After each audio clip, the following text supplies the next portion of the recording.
ప్రభుత్వ రికార్డుల్లో తనను మళ్లీ బ్రతికించాలని తవణంపల్లె మండలం పైమాగం గ్రామానికి చెందిన ఆంజనేయులు శెట్టి విన్నవించారు.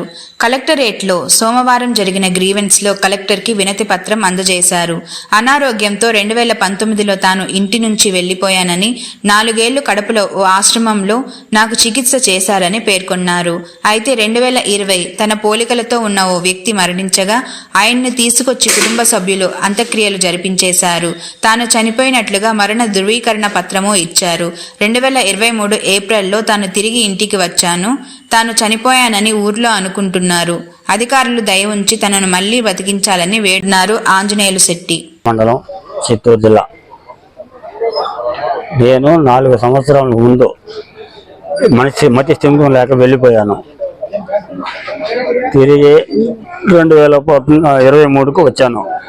నేను వచ్చే లోపల 2020లో మరణించినానని దహన క్రియలు చేసినామని చెప్పారు. అప్పటి నుంచే ఏం అర్థం కాక మా విఆర్ఓ దగ్గర పోతే విఆర్ఓ వండుకొని అర్జీ రాయించింది ఎంఆర్ఓకి. ఎంఆర్ఓ అయితే ఇది మాకు అర్థం కాలేదు, మీరు వాళ్ళు సచివాలయం పోమన్నారు. సచివాలయం పోతే మాకు అర్థం కాలేదు, ఏం చేసేది అర్థం కాకుండా మేము తిరుగుతున్నాం.